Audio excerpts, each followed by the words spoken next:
Assalomu alaykum, kanalimizga xush kelibsiz. O'zbekistonga ham qish yana qaytgan ko'rinadi, chunki Qashqadaryoga qish qaytdi. Qashqadaryoning tog'li hududlarida qor astoydil yog'gan ko'rinadi. Kitob tumani Aspiduxtar qishlog'ida yog'gan qor qalinligi 15 sm ga yetgan. Xabaringiz bor, kuni kecha Jizzax viloyatining Zomin tumani tog'li hududlariga ham qor yog'gan edi. Qish nafaqat O'zbekistonga, balki qo'shni Qozog'istonga ham qaytgan, chunki Qozog'iston Respublikasining Olma-ota shahrida ham qor astoydil yog'gan.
Assalomu alaykum gruppadagilar. Ostonada o'ta katta qor yog'yapti. Pag'a laylay qor.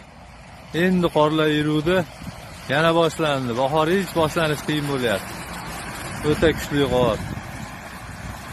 O'ta ham qishda ham bunchalik qor yog'magan, to'g'risi.